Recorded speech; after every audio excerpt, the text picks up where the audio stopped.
안녕하세요. 저는 20대 중반의 여자이고 결혼해서 시집살이를 하는 중입니다. 슬하에 아직 아이는 없어요.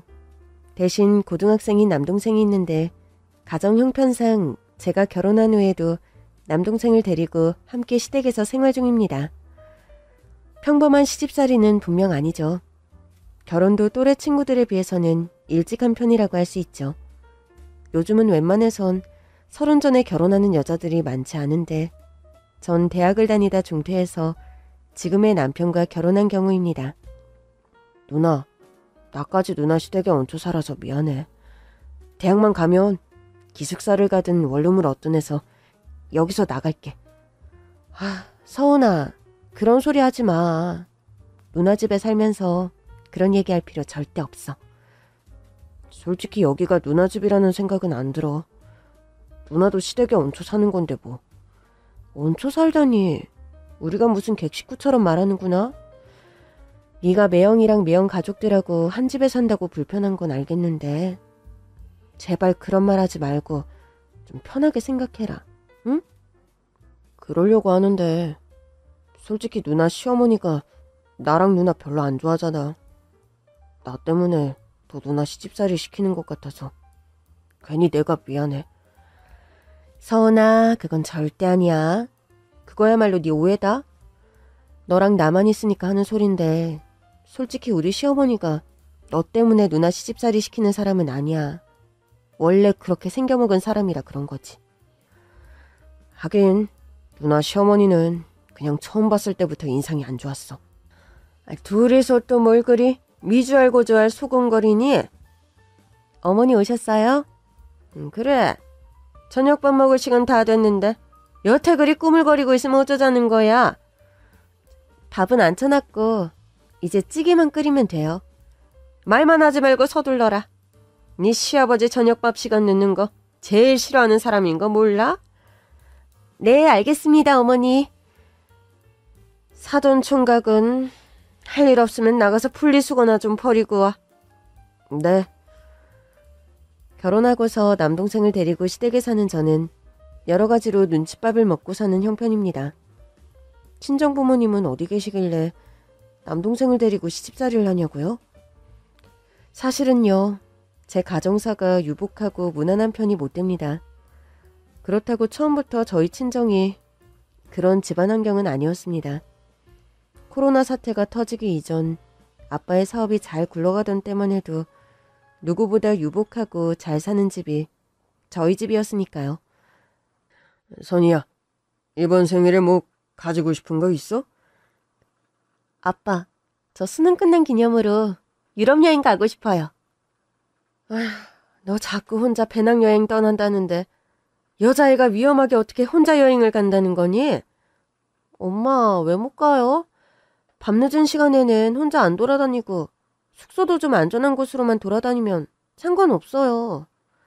그래도 아직 네가 혼자 여행 다니는 건 절대 안 돼. 모녀지간에 그런 걸로 다툴 일이 뭐가 있나? 이참에 유럽으로 우리 가족 여행이나 한번 다녀오면 되지 뭐. 신난다.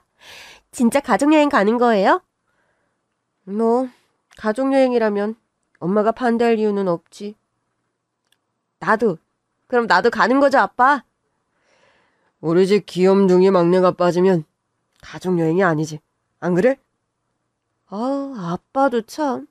수염 나고 저렇게 등치 큰 귀염둥이도 있어요? 아빠 눈에는 서운이나 선이 너나 언제까지나 귀염둥이 애기들이다. 암튼 딸 봐봐 아들 봐봐 아니랄까봐 결국 이번에도 가족여행으로 네 아빠가 결론을 내는구나. 아빠는 원래 극장을 운영하는 사업가셨습니다. 사람들에게 재력가 소리를 듣는 분이었고 코로나 사태 전에는 운영도 잘 돼서 저희 가족들은 경제적으로 윤택한 생활을 했죠. 엄마가 돈 걱정하는 소리를 들어본 적이 없었고 제가 배낭여행 얘기를 꺼냈을 때 바로 유럽으로 가족여행을 떠나자고 결론이 날 만큼 저희 가족은 남부럽지 않은 생활을 해온 편이었죠. 그런데 어느 날 갑자기 코로나 사태가 터지며 아빠의 영화관 운영 사업은 직격탄을 맞았습니다. 극장에 파리가 날리는 것도 하루 이틀이지. 이러다 평생 해온 사업 정말 파산하는 것이가 문제겠어. 여보, 설마 이 사태가 뭐 그렇게 길게 가겠어요? 아무리 무서운 전염병이라지만 한철이겠지. 안 그래요? 그러면 다행인데 지금 흘러가는 상황 보면 그것도 아닐 것 같아서 걱정이 태산이야. 기도하면서 기다려봐요. 나도 이 사태가 빨리 수습되게 해달라고 요즘 매일같이 새벽기도 나가고 있어요. 모두가 알고 있다시피 코로나 사태는 뭐 한 계절, 두 계절 정도로 수습될 일이 아니었죠.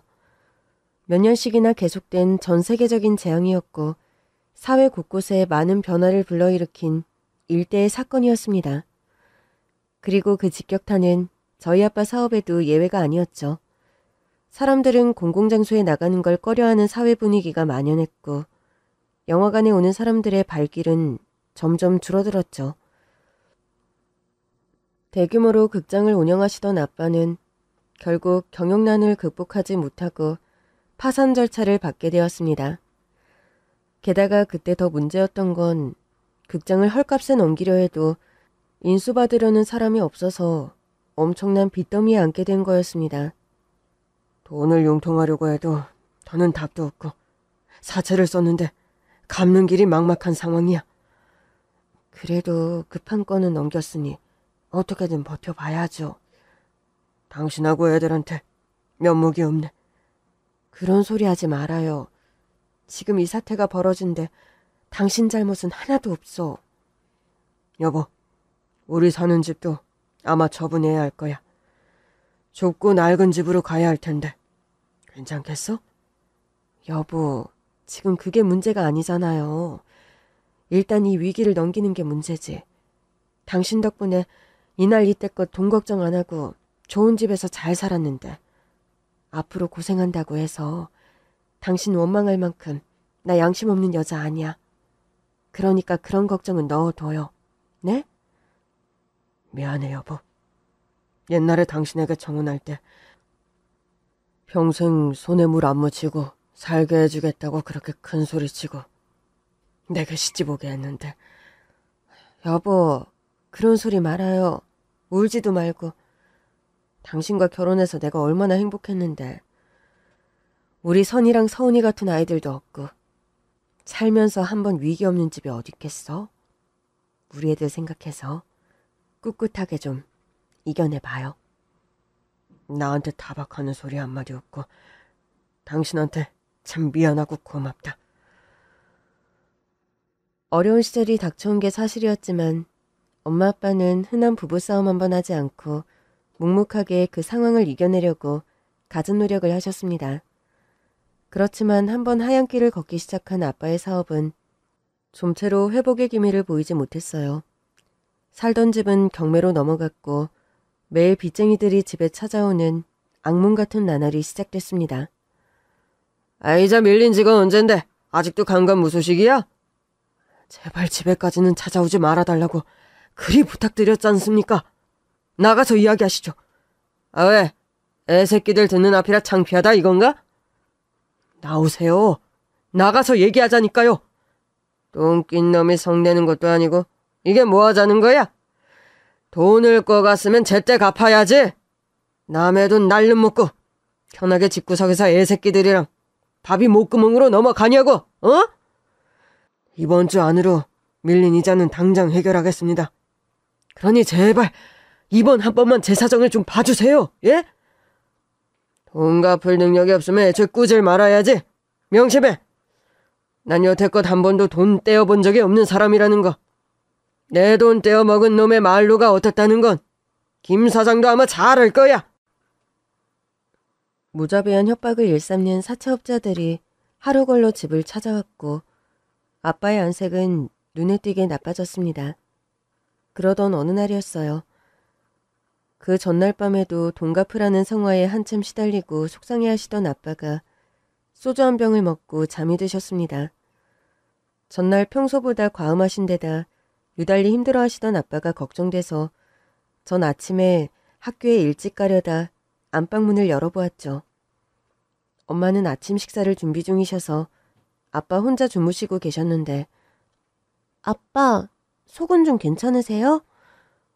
하며 아빠를 깨웠는데 아무 미동이 없으신 겁니다. 안색도 평소보다 창백하고 숨소리조차 안 느껴질 정도로 너무 곤히 주무시는 모습이 이상해서 전 좀 거칠게 아빠를 흔들어 깨웠습니다. 아빠, 좀 일어나 보세요. 엄마가 아빠 해장하시라고 콩나물 해장국 끓였어요. 네? 그런데도 아빠는 꿈쩍도 없이 자리에서 미동이 없으셨죠. 이상한 예감에 아빠 심장 가까이에 귀를 대보았는데 아무 소리가 들리지 않았어요. 몸도 차갑고 팔다리도 딱딱하게 굳어 있었습니다. 엄마, 아빠가 이상해요. 저의 다급한 비명에 엄마가 당장 달려오셨고 엄마는 아빠를 흔들어 깨워보시다 오해를 터뜨리셨습니다. 선이야, 아무래도 아빠가 당장 119부터 불러야겠다. 그때 무슨 경황에 전화를 했는지 기억이 안 날 정도로 저희 가족은 아무 정신이 없었습니다. 119 구급차를 타고 병원 응급실에 도착했을 때 의사는 아빠에게 사망 선고를 내리더군요. 급성 심장마비에 의한 사망입니다. 요즘 최근 들어 심경에 변화라도 있었나요? 심근경색약을 복용하거나 그러신 케이스는 아닌데 뭔가 본인도 모르는 사이 심장 쪽에 지병이 있었을 수도 있고요. 최종적으로 병원에서는 급성 알코올 중독에 의한 심장마비라는 결론을 내리더군요. 그렇게 황망하게 하루아침에 하늘나라로 떠나버린 아빠셨습니다. 슬픔 속에 장례식을 치르고 그 충격에서 벗어나기도 전에 우리 가족을 기다리고 있는 건 여전히 비정한 현실뿐이었습니다. 무책임에도 입은 수지? 남의 돈 빌려가 놓고 명을 달리해버리면 어쩌자는 거지? 사장님, 걱정 마세요. 무슨 수를 써서라도 그 사람이 진 빚 제가 갚겠습니다. 그러니 애들 앞에서 행패 그만 부리시고 제발 돌아가들 주세요. 예? 부창부수라더니 부부가 쌍으로 뻔뻔한 게 아주 똑 닮았네. 내가 지금 집에 거의 돌아갈 상황으로 보여? 어? 그 사람은 명을 달리했지만 제가 갚는다잖아요. 돈을 안 갚는다는 것도 아닌데 정말 왜 이러시냐고요. 돈을 갚을 당사자가 죽어버렸으니 하는 소리 아니야? 아줌마는 평생 소뚜껑 운전이나 한 사람이라면서 대체 무슨 수로 돈을 갚을 거냐고. 사지 욕심 멀쩡하고 저 아픈데 하나 없는 사람이에요. 식당 설거지를 하든 때밀이를 하든 뭘 해서라도 사장님 돈을 갚을 거니까 제발 그만들 좀 하세요. 아니, 울 사람은 난데 아줌마가 왜 울어? 자식들 앞에서 부끄럽지도 않아? 남의 돈 떼어먹고 먼저 명달리한 남편이 원망스러워 울어? 제발 좀 그만하시라고요. 당신네들 돈 갚는다잖아. 아무리 돈이 중하다지만 안 갚는다는 것도 아닌데 진짜 너무한 거 아니야? 이 아줌마가 뭘 잘했다고 큰 소리야? 당신 남편 남의 돈 떼어먹고 하늘나라로 도망갔다고 확성기로 소문이라도 내줄까? 어? 장례식장까지 찾아와서 돈 갚으라고 집요하게 엄마를 괴롭히는 사차업자였습니다. 엄마는 그 사람들에게 장례식장에 들어온 조의금 봉투들을 건네며 겨우 돌려보냈습니다. 이게 지금 제가 가진 돈 전부예요. 조의금 들어온 거 전부 드리는 거니까 이 돈 가지고 오늘은 일단 돌아가 주세요. 제발 부탁입니다. 아빠가 돌아가신 후에 아빠가 빚쟁이들로부터 겪던 고통은 올고지 엄마의 몫이 되었습니다. 당시 대학교 신입생이던 저 역시 집안 빚을 갚기 위해 다니던 대학에 휴학계를 내고 닥치는 대로 아르바이트를 시작해야 했죠. 선이야, 미안하다. 재수까지 해서 힘들게 들어간 대학인데. 아니에요, 엄마. 지금 대학이 문제가 아닌 상황인 거 저도 잘 알아요. 네 아빠가 얼마나 힘들고 괴로우셨으면 어느 날 갑자기 그리 돌아가셨을까 생각하면 아직도 억장이 무너지는구나. 엄마, 저도 아빠만 생각하면 마음이 너무 아파요. 좀 더 위로도 해드리고 기운 내시라고 말씀이라도 드릴 싶고요. 우리가 이렇게 속상해하면 아빠가 저 하늘에서 더 힘드실 거야. 마음 아파도 우리 이제는 그만 울자, 선이야. 네, 엄마. 저 꿋꿋하게 잘 버틸 테니까 엄마도 무너지시면 안 돼요? 그래. 너와 서은이가 있는데 엄마가 어떻게 무너지겠니? 그런 걱정은 안 해도 된다.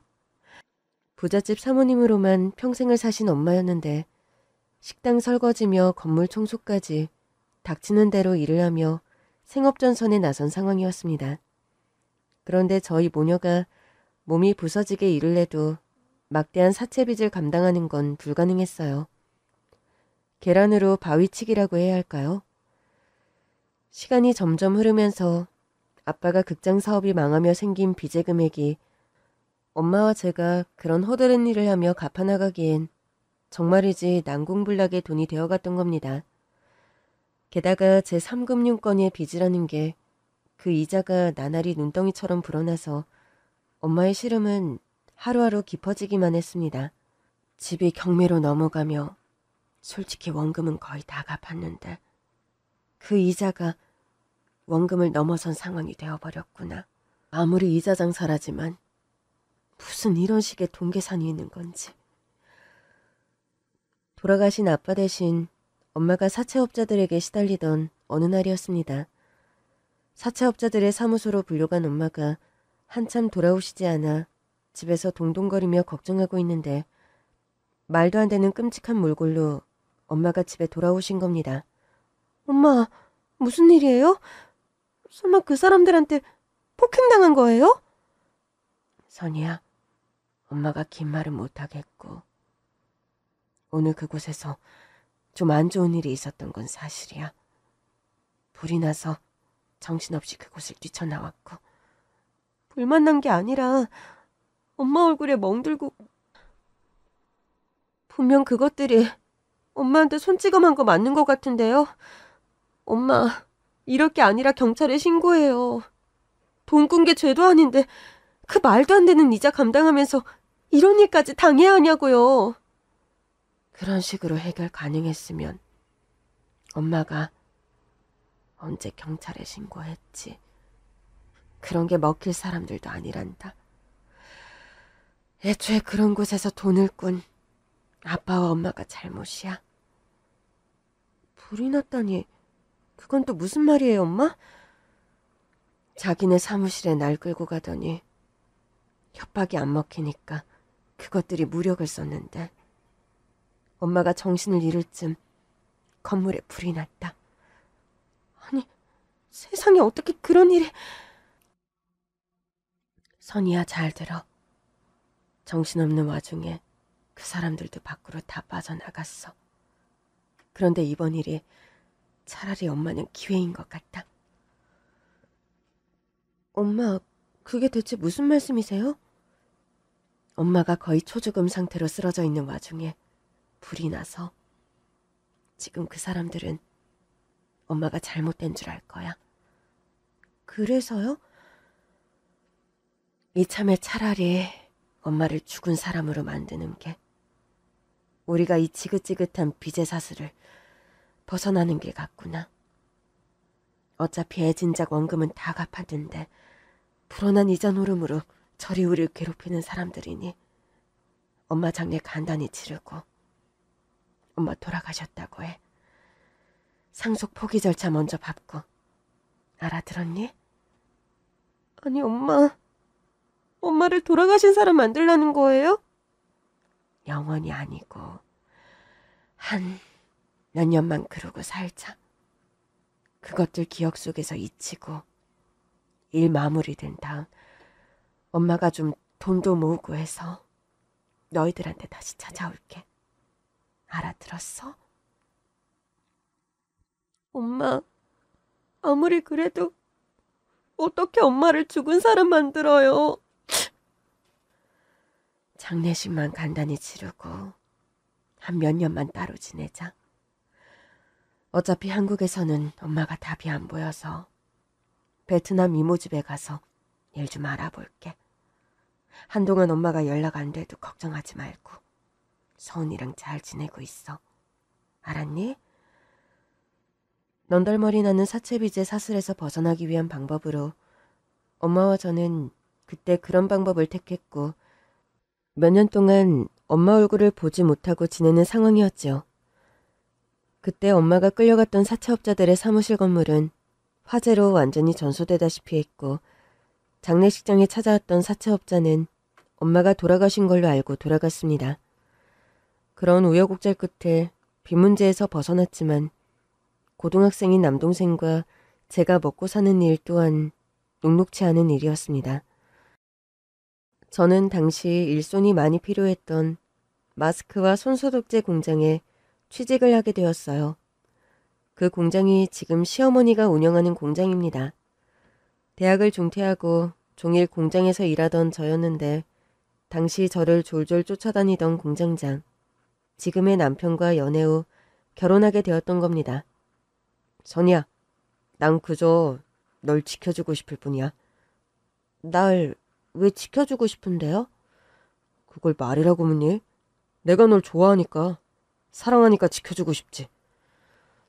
결혼한다고 해서 내가 내 한 몸만 당신한테 갈 수 있는 상황이 아니에요. 알다시피 남동생이 어리고 난 남동생 돌봐야 하는 입장이고요. 내가 그걸 모르니? 선이 너와 결혼하면 네 남동생도 같이 데리고 살자. 너 부모님도 일찍 여인 마당에 소녀 가정이나 다름없다는 거 내가 다 아는데. 설마 네 남동생을 내가 모른 척할 거라고 생각했어? 내가 처한 상황들 부담스럽고 짐스럽지 않아요? 그런 말이 어딨어. 내가 사랑하는 여자가 짊어진 짐이라면 내가 대신 들어주고 싶은 게 인지상정이지. 선이 너는 다 알면서 꼭 그런 말을 하더라. 미안하니까 그러죠. 결혼해서 부담만 주게 될까봐. 그런 소리 마라. 부모님도 내가 빨리 결혼해서 가정을 이루길 원하시는 분들이야. 우리 집에 자식이라곤 나 하나라서 집도 적적한 편이고. 선이 너도 빨리 결혼해서 생활 안정되는 게 너한테도 좋고 처남한테도 좋을 거 아니야? 처남 공부 잘한다면서. 내가 학원이고 대학이고 다 보내줄게. 나한테 시집만 와라, 응? 제가 일하게 된 공장의 공장장이었던 남편은 공장 대표인 시어머니의 아들이었죠. 코로나 사태가 터지기 전부터 마스크 공장을 운영했던 시대계 회사는 코로나 특수가 겹치며 대박이 난 케이스였습니다. 경제적으로 부족함이 없는 집안이었고 남편은 소녀가정처럼 사는 저에게 연민을 느껴서였는지 빨리 결혼하자고 졸랐어요. 저 역시 남편이 싫은 것도 아니고 당장 남동생 공부시킬 일도 걱정이고 쥐꼬리 같은 월급으로 남동생과 둘이 살아가기 너무 힘든 마당에 어찌 보면 현실적인 선택을 한답시고 이른 결혼을 하게 되었습니다. 선이 너는 소위 말하는 취집했다는 거 너도 잘 알지? 네? 제가 취집을 했다고요? 무슨 뚱딴지 같은 소리 하냐는 식으로 되물어. 너도 취집이라는 말 무슨 말인지 잘 알잖아. 엄마, 사람 면전에 대놓고 그게 무슨 말씀이세요? 맨몸으로 시집와서 거기다 남동생이라는 호까지 데리고 그 남동생 공부까지 우리가 시키고 있는데 이게 취집이 아니고 뭐니? 엄마, 선이가 그런다고 한 것도 아니고 내가 졸라서 시집와달라고 부탁한 거니까 그런 말씀 좀 마세요. 아유, 팔불출 같은 놈. 네가 뭐가 모자라서 저런 혹까지 달린 여자애를 와이프로 들여. 눈이 삐어도 한참 삐었지. 결혼 초부터 저와 남동생을 탐탁지 않아 하던 시어머니였습니다. 시집살이가 매웠지만 그래도 제가 아무 말 안 하고 꾹 참았던 이유는 남동생 밑으로 들어가는 학비와 사교육비를 남편이 군말 없이 지원해줬기 때문입니다. 누나, 이번 달 학원비가 많이 나올 텐데 어쩌지? 학원비가 얼마랬지? 수학과외까지 하면 150만 원 더 넘을 것 같은데. 네 매형이 카드로 결제하라고 했으니까 학원비는 카드로 내고 과외비는 선생님 오셨을 때 누나가 드릴게. 누나 고마워. 누나 덕분에 나 의대 가고 싶단 목표 안 버리게 됐어. 누나한테 그런 말이 어딨니? 스터디 카페 이번 달에 다시 끊어야 한다고 했지? 자, 이건 누나 카드 갖고 가서 끊어. 누나, 나 빨리 의대 가고 의사 돼서 누나 호강시켜줄게. 누나는 나 때문에 대학까지 그만두고 이 고생인데 내가 너무 미안해. 아, 누나 대학 그만둔 게 왜 너 때문이니? 아빠 사업 기울면서 그렇게 된 거지. 그리고 자꾸 그런 쓸데없는 소리 말고 공부나 열심히 해. 내년이면 고3인데 의대 목표로 하는 애가 그런 쓸데없는 생각할 시간이 어딨어? 알았어, 누나. 나 누나 생각해서라도 정말 열심히 공부할 거야. 결혼해서 제가 제일 다행이라 생각하는 점은 학원비나 생활비 걱정 없이 남동생을 공부시킬 수 있다는 점이었습니다. 남편과 시댁으로부터 경제적인 지원을 받는 게 사실이었기에 전 결혼 후에도 시댁 소유의 공장에서 일도 하고 또 퇴근해서는 살림도 열심히 했어요. 솔직히 경제적으로 덜 걱정하게 된 것은 사실이었지만 육체적인 피로도는 결혼 전보다 더하면 더했지 덜하다 할 수 없었죠. 퇴근과 동시에 손을 씻자마자 바로 쉴 틈도 없이 저녁 식사를 준비하고 또 빨래 청소까지 해야 했으니까요. 선이야, 너 결혼하고 나서 어째 얼굴이 반쪽이 다 됐다. 시집살이해서 그런가 일도 많고 하루 24시간이 바쁘다. 너 사는 거 보면 차라리 시집 안 가고 투잡 뛰는 게 나았을 거란 생각까지 든다 해. 그러게 공장 일하고 살림까지 하려니까 진짜 투잡하는 강도기는 해. 너무 힘들면 분가하자고 남편한테 말이라도 한번 꺼내보지 그러니? 글쎄, 나도 그러고 싶은데 아마 그러기 힘들걸? 남편은 시어머니 소유의 공장에서 일하는 형편이었고 시댁의 집이라든지 재산은 대부분 시어머니 명의로 되어 있었습니다. 남편 스스로의 능력이 있어서 분가를 할 수 있는 형편도 아니었죠. 시어머니는 제가 혼순이 결혼식 비용 부담을 못한 데다가 남동생까지 데리고 들어와 시집살이 한다고 그 유세가 나날이 심해졌습니다. 너랑 우리 아들이 애초에 수준 차이 심하게 났다는 거 너도 잘 알지? 남동생까지 데리고 시집살이 허락해주는 시부모가 세상천지 우리 말고 있을 것 같니? 서운이 데리고 살게 해주시는 거는 감사하게 생각하고 있습니다. 말만 감사하다고 할 게 아니라 행동으로 증명할 생각을 해. 공장 일도 부지런히 하고 살림도 좀 더 야물딱지게 살아란 말이야. 알아들어? 네, 어머니. 저 역시 못마땅한 부분이 없는 게 아니었지만 또 홀가분하게 분가해서 살고 싶은 마음이 굴뚝 같았지만 일단 남동생이 의대에 들어갈 때까지만 이 모든 상황을 좀 꾹 참자는 생각으로 하루하루 버티고 있었습니다. 수험생이라고 공부하느라 바쁘고 예민한 남동생에겐 제가 시집살이 당하는 일을 말할 수도 없었고요. 공장일에 시댁 살림까지 눈코 뜰 새 없이 바쁜 나날을 보내던 어느 날이었습니다. 저희 남편이요. 술을 좋아하는 사람입니다. 그날도 전날까지 고주망태가 되도록 늦은 시간까지 술을 마시고 들어온 남편이었고 저는 출근 준비를 하느라 늦잠을 잔 남편의 아침밥을 차려주지 못하고 공장으로 출근을 했어요. 한참 오전 근무를 하고 있는데 제가 일하는 곳으로 분기탱천한 얼굴로 들이닥친 시어머니였습니다. 선이 너 오늘 네 남편 해장국도 안 끓여주고 나왔다며? 네, 어머니. 그 사람이 너무 늦게 일어나는 바람에요. 깨워도 안 일어나길래 그냥 일단 출근했습니다. 아휴, 너는 가만 보면 네 본분이 뭔 줄도 모르는 아이 같구나? 네? 뭐 바른 말을 하면 되물을 줄 이나 알고. 네가 우리 집에 시집와서 대체 하는 일이 뭐야? 취집해서 남동생까지 거두고 있으면 그 값을 해야지. 일어나서 밥 먹으라고 해도 10분 더 자는 게 좋다고 해서 그냥 두고 나온 건데요. 그걸 변명이라고 시애미 앞에서 하는 거야? 안 그래도 술 좋아하는 남편 아침에 해장이라도 잘 시켜야 나중에 속병이 안 들지? 죄송합니다, 어머님. 다음부턴 먹든 안 먹든 해장할 것 차려놓고 나오겠습니다. 시끄럽다! 처지는 결혼하도 내 아들이 너 아니면 살지 못한다고 죽는 신용을 해서 시키긴 했다만 여전히 넌 내 성에 일도 안 차는 며느리야. 꼴랑 공장 일한다고 우리 아들 제대로 대우 못 받은 꼴 난 못 본다. 내일부터 출근하지 말고 전업주부 나 해. 그렇게 말하며 직원들이 다 보는 앞에서 제 뺨을 짝 소리나게 내려치는 시어머니였어요. 전 너무 당황스럽고 억울해서 눈물이 쏟아졌습니다. 너무 서럽고 자존심이 상해 어쩔 줄 모르고 있는데 그 순간 회의실 문이 활짝 열리며 저희 친정엄마가 나타나신 겁니다. 너무 깜짝 놀라 저는 내가 지금 꿈을 꾸고 있나 싶은 생각이 들 정도였죠. 그렇지만 좀 전에 따귀를 맞은 화끈거리는 뺨위로 눈물이 타고 흐르는 게 그대로 느껴졌어요.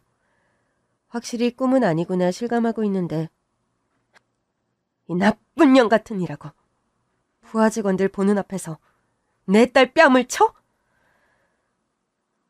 화가 나서 씩씩대며 시어머니의 머리끄덩이를 잡고 바닥에 내팽개쳐버리는 친정엄마셨습니다. 아니, 대체 누구길래 갑자기 나타난 행패인 거야? 나? 왜? 얼굴 딱 보면 사이즈 안 나와? 당신 며느리하고 얼굴 똑같이 생긴 거 보면 답 나올 텐데. 아, 눈썰미가 모자라서 몰라보나 보네. 나로 말할 것 같으면 우리 딸 최선희 친정엄마다. 어쩔래? 그럼 사부인이라는 거잖아? 초면에 처음 보는 사돈한테 이런 식으로 행패야? 사돈이라고 내가 고소 못할 것 같아? 고소? 뭘 가지고 당신이 날 고소할 건데? 공장 직원들 보는 앞에서 내 머리끄덩이 잡아놓고 무사할 것 같아? 어이가 없군.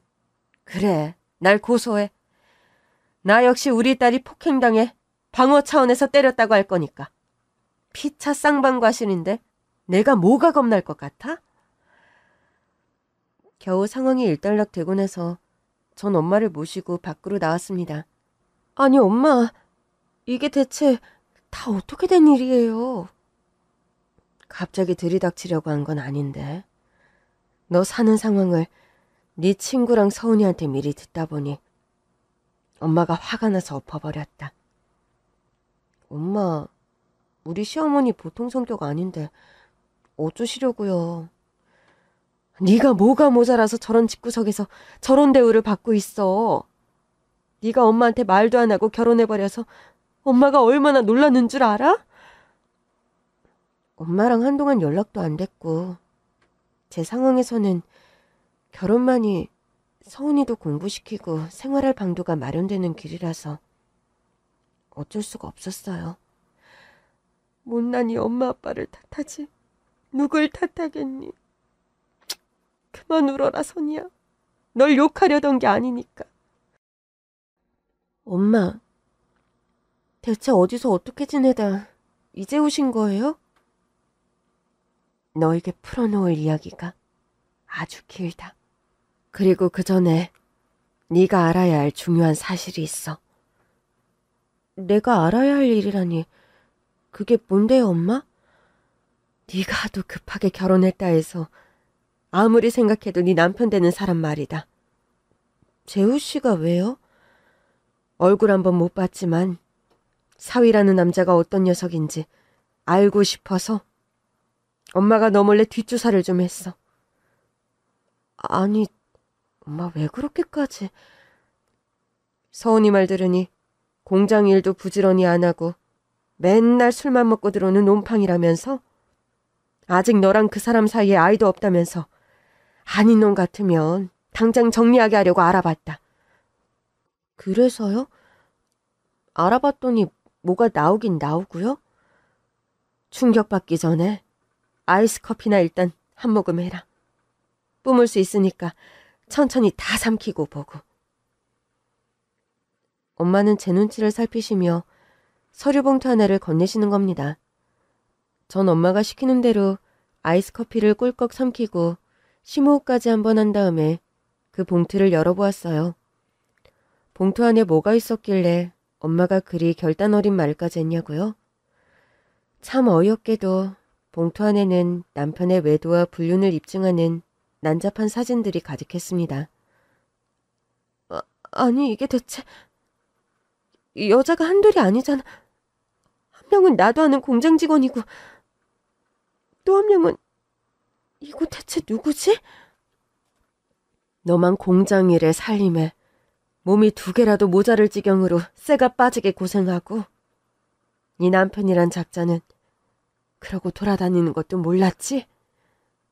엄마, 전 그저 서운이 의대 갈 때까지만 시집살이 버티자는 생각으로 하루하루 견디고 있었어요.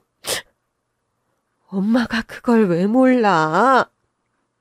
지금이라도 엄마가 그나마 기반 잡고 귀국하게 된 게 천만 다행이구나. 엄마가 왔으니 이제 앞으로 걱정할 것 없어. 그 되도 않는 집구석에서 당장 서운이 데리고 나오자.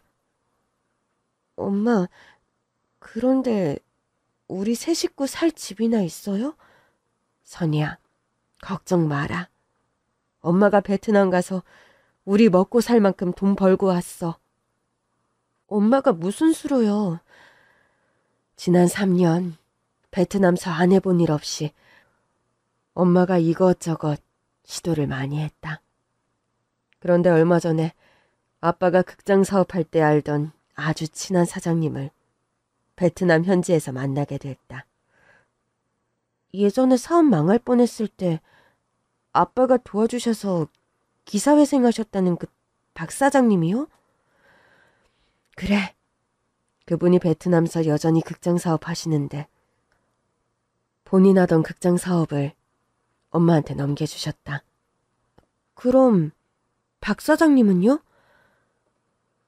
얼마 전에 부인이랑 아들을 사고를 잃고 상심이 컸는데 본인도 시한부로 투병 중이었어. 사업을 정리하며 반은 기부를 하고 그 반절의 지분을 엄마에게 넘겨주셨단다.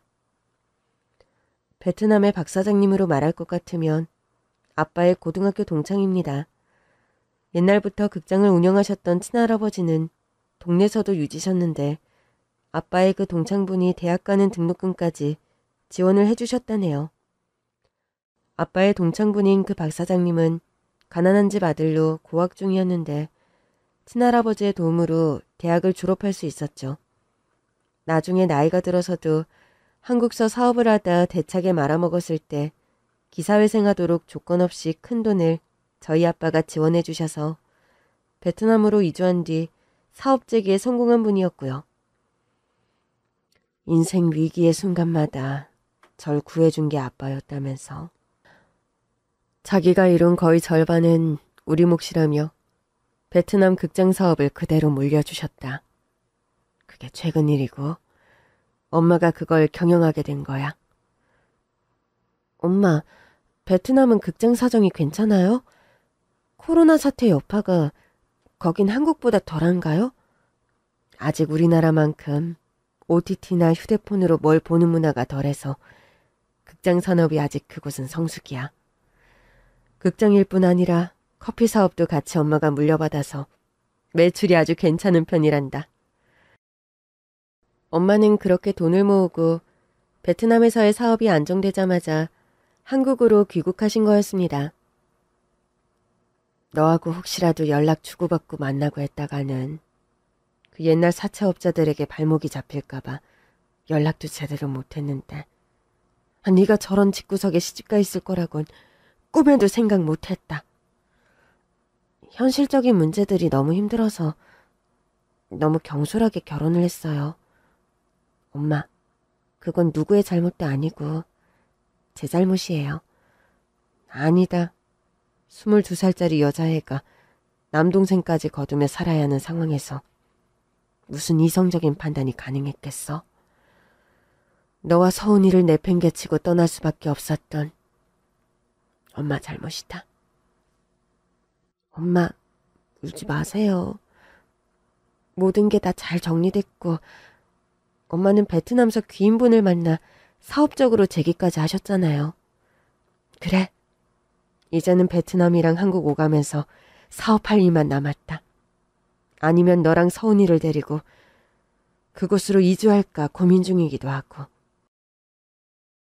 엄마가 그렇게 갑자기 금이환영하듯 돌아오시고 난 뒤 저와 남동생의 삶은 180도 달라졌습니다. 남동생은 학교에 다니는 학생이라 어찌 보면 큰 변화가 없을 수 있었지만 제 삶의 변화가 좀 더 드라마틱하게 이루어졌죠. 당신, 나하고 얘기 좀 해. 무슨 일이야?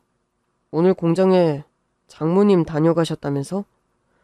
당신 나한테 장모님 거의 행방불명된 것처럼 얘기하더니 어떻게 된 일이야? 나의 지난 가정사를 다 솔직하게 털어놓을 만큼 우리 관계가 견고한 것 같진 않네. 그건 또 무슨 말이니? 전 구구절절 설명하며 남편에게 따지는 대신 엄마로부터 받은 그 사람의 불륜 정황이 담긴 사진들을 내밀었어요. 사업차 관계자들 만난답시고 술 먹으러 돌아다닌다더니 그런 관계자들이 죄다 여자였나 보지? 아니, 이 사진들이 어떻게... 지금 그 루트가 중요한 건 아니잖아. 당신이 그러고 다니는 거 우리 엄마가 다 아셔서 공장에도 찾아오셨던 거야. 여보, 내 말을 일단 한번 들어봐. 내가 여자 만나고 돌아다닌 거는 사실인데 이 여자들하고 나 진지한 관계 1도 아니야. 당신 만나고 다닌 여자들하고 진지하고 아닌지 나 이제 관심 없어. 나 역시 현실적인 이유로 당신과 성급히 결혼한 거 후회하고 잘못이라고 생각해. 그래서 너 지금 하고 싶은 말이 뭐야? 이혼하자. 시끄럽게 소송 가고 머리 아프게 하지 말고 깔끔하게 갈라서. 남편은 지은 죄가 있어서인지 아무 말 못하고 고개를 푹 떨구더군요. 남편 쪽이 유책 사유자가 명확했고 시댁에서 받은 부당한 대우 등 제가 이혼할 사유들은 차고도 넘쳤습니다. 소송으로 가봤자 본인들에게 유리할 게 없다는 판단이 섰기 때문인지 남편과의 이혼은 생각보다 더 빨리 마무리되었습니다. 선이야, 늦었지만 얼른 대학에 복학해라. 엄마, 그런데 나 그냥 성적 맞춰서 간 대학이고 전공이라서 다시 대학 복학하는 게 큰 의미가 있나 싶어요. 그럼 뭐 딱히 하고 싶은 일이라도 없어? 국내 대학에 큰 뜻이 없으면 유학을 가도 되고. 공부는 어차피 서은이가 잘하고 지금 이 정도 성적만 유지하면 의대 진학은 무리 없다는데 대학생은 우리 집에서 서은이 한 명이면 족할 것 같은데요? 너 혹시 학비 걱정 때문에 그러니? 선이야, 그런 거라면 걱정 마. 엄마가 사업에 재기했고 그 정도 능력은 이제 충분히 된다고 너에게 그랬잖아. 제가 이제 공부할 만한 여유 된다는 건 저도 알아요. 그런데 제가 공부에 적성이 별로라 그런 시간 낭비 돈 낭비를 할 필요 없을 것 같아서 그러죠. 그럼 네가 그간 시달리며 살아온 시간들이 있으니 어디 여행이라도 다니며 재충전 좀 하면서 뭘 하고 싶은지 좀 생각해보자. 저의 이혼이 마무리되고 또 남동생이 무탈하게 의과대학에 진학하게 되자 저와 엄마는 둘이서 여행을 떠났습니다. 생전 아빠가 오고 싶어 하셨던 산티아고 순례길을 엄마와 보름 가까이에 걸쳐서 걸었죠. 이곳을 네 아빠와 올 수 있었다면 얼마나 좋았을까? 그러게요. 요즘 부쩍 아빠 생각이 많이 나요. 네 아빠처럼 가정적이고 좋은 남자는 세상에 다시 없을 거다. 가족여행 올 때가 제일 행복하다고 말하는 사람이었는데 아빠가 쌓은 덕과 좋은 인연이 아니었음 우리 식구 재기하는 거 불가능했을지도 몰라요, 엄마. 그러게 말이다. 재기라는 게 말이 쉽지. 어디 그게 호락호락한 일이니? 엄마는 처음에 베트남서 한인 민박이라도 꾸려볼까 하던 와중에 그 아빠 동창 박 사장님을 만난 거였으니까. 박 사장님이라는 분도 참 대단하네요. 사람이 고마운 일을 겪어도 금방 잊어버리기 일쑤인데 은혜를 잊으면 사람이 아니라는 말 그분이 하시더구나. 자기 인생이 중간에 꺾이지 않고 다시 재기할 수 있었던 게 아빠 덕분이었다고 하면서 사업 절반의 지분을 뚝 떼어 엄마에게 주셨으니까. 엄마, 우리도 아빠가 쌓은 덕으로 재기했으니까 앞으로 뭔가 좋은 일 많이 하면서 살아요. 그래, 그러자꾸나. 그게 아빠 유지 받는 일이고 제대로 인생 사는 길이라는 걸 엄마도 이제 조금은 알겠어. 엄마와 여행을 마치고 한국으로 돌아온 뒤에 저는 엄마의 사업을 함께 돕기로 결정했습니다. 사실 제가요, 어려서부터 아빠 손을 잡고 극장 구경도 많이 가고 아빠 일하시는 영화관에서 살다시피 하던 유년 시절을 보냈습니다. 그만큼 영화관이라는 공간은 제게 익숙하고 친근한 곳이지요. 엄마, 제가 어렸을 때 아빠 손잡고 아빠 일하시는 극장에 가면 팝콘 냄새랑 사람들 말소리 그런 것들이 참 좋았어요. 아빠가 우스갯소리로 나중에 선이가 커서 극장 여주인하라는 말씀을 많이 하셨지. 말이 씨가 된다더니 돌고 돌아 꼭 네 아빠 말씀처럼 살게 될 것 같구나. 앞으로는 한국에서 극장 사업은 뭔가 대단히 특수화되거나 특별한 시장을 공략해야 될 거예요. 옛날 같은 운영 방식으로 극장을 꾸려가기엔 세상이 너무 바뀌어버려서. 엄마와 저는 일단 베트남의 극장을 무리 없이 잘 운영해가면서 자금을 좀 더 모은 후에 국내에서의 극장 사업을 다시 추진해보기로 했습니다. 베트남에서 극장 사업과 병행하는 커피 사업은 엄마가 주로 돌보시고 극장 일은 제가 주로 운영해가는 시스템으로 가기로 했죠. 최근에는 한국에서 수입한 영화가 베트남 현지에서 대박을 치는 바람에 저희 사업도 재미를 많이 봤습니다. 엄마와 저는 베트남과 한국을 오가며 사업하느라 하루하루 바쁜 일상을 보내고 있죠. 남동생은 명문대학의 의과대생으로 또 역시 바쁘게 지내고 있고요. 엄마, 누나, 최근에 저 예전 누나 전남편 가족 소식 들은 거 있죠? 아니, 네가 어디서 그 사람들 소식을 들어? 예전에 그 집 살 때 같이 학원 다니던 동네 친구를 우연히 대학 캠퍼스에서 만났어요. 알고 보니까 걔도 우리 대학 다니더라고. 공부 제법 잘했던 정민이라는 애 말하는 거니? 맞아 누나, 정민이. 정민이가 그러는데 누나네 시댁 완전 쫄딱 망했다던데? 공장 운영하며 돈 잘 버는 집인데 왜? 예전에도 누나 전 남편 주식이니 코인이니 그런 거 투자해서 돈 많이 말아먹었잖아요. 이번엔 주식으로 진짜 크게 돈을 날리는 바람에 마스크 공장도 경매로 넘어갔다는데요? 그 공장이 경매로 넘어가? 정민이 부모님이랑 누나 시댁이랑 좀 가까운 사이였잖아요. 아마 거의 정확한 정보일걸요? 사업으로 자금을 조금씩 모으게 되면서 부쩍 부동산 경매에 관심이 많이 생긴 엄마셨습니다. 엄마는 지인을 통해 수소문해서 결국 시댁이 경매로 내놓은 공장 건물을 엄마가 사들이셨어요. 우리 딸은 무수리처럼 부려먹던 못된 시어미 공장을 엄마가 인수하다니 아주 10년 묵은 체증이 내려가는 것 같구나. 엄마, 그런데 이 공장 가지고 뭐 하시게요? 헐값에 사들인 공장인데 뭐든 해야지. 안 그러니? 시간이 지나 되팔아도 돈이 될 거고. 아니면 우리 지금 하는 커피 사업 부지 말이다.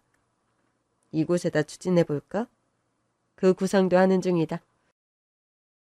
엄마가 하시는 베트남 커피 사업은 매출 실적이 좋아서 한국 공장 부지도 알아보는 중이었거든요. 시어머니에게 구박받으며 매일 코피를 쏟을 정도로 서럽게 일하던 공장이 우리 가족 소유가 되고 보니 저 역시 남다른 감회가 생기는 게 사실이었죠. 최근엔 경매로 사들인 공장에 시차를 나갔다가 예전 공장 직원을 우연히 만났습니다. 어머, 사모님, 안녕하세요. 이젠 저 여기 사모님 아닌걸요? 이혼한 지도 오래고. 그거야 저도 알지만 입에 밴 습관대로 호칭이 나왔어요. 죄송해요. 아니에요. 그리고 말 편하게 하세요. 이젠 공장도 문 닫았고 저보다 나이도 훨씬 위신데요. 근처엔 볼 일이 있어 오셨나 봐요? 공장은 망했는데 새로 구한 회사가 전 또 이 근처라서요. 아, 그러시군요. 참, 사장님 소식은 혹시 듣고 계세요? 제 전남편 말인가요? 아, 뭐 갈라섰으니 관심 없으시겠지만 요즘 들리는 소문이 하도 좀 그래서요. 무슨 소문이길래요? 아, 꽃뱀한테 된통 걸려서 수억을 뜯겼대요. 그것 때문에 공장뿐 아니라 집까지 넘어가게 생겼다는데요. 게다가 그 꽃뱀이 유부녀라 그 남편한테 무슨 상간자 소송인가? 그것까지 당해서 경찰서 들락거리나 봐요. 아우, 평소 사생활이 지저분한 건 알았지만 전 남편이 그런 밑바닥까지 추락했다는 건 또 의외의 사실이었습니다. 직원과 인사를 하고 집으로 돌아오는 길 씁쓸하면서도 후련한 생각이 들더군요. 그런 남자의 실체를 모르고 혹시 덜컥 애라도 가졌더라면 내 인생이 어찌 됐을까. 생각하니 등에서 식은땀이 솟을 지경이었습니다. 최근 엄마와 저는 사업이 나름 승승장구하면서 의미 있는 기부 사업도 시작했습니다. 형편이 어려운 소상공인 자녀들에게 장학금을 지원해주는 사업인데 아빠의 사업 부침으로 저와 남동생이 겪었던 힘든 시절이 그런 사업을 시작하게 된 계기지요. 아빠가 그 옛날 누군가의 힘든 손을 잡아주어 저와 엄마가 인생 밑바닥의 시기에서 재기의 발판이 되었듯이 저와 엄마 역시 누군가의 힘든 손을 잡아줄 수 있는 사람이 되려고 부단히 노력 중이랍니다. 힘들어도 하루하루 파이팅하는 원동력이기도 하고요. 여러분의 오늘도 힘찬 파이팅이 가득하시길 기원합니다. 긴 얘기 들어주셔서 정말 감사합니다.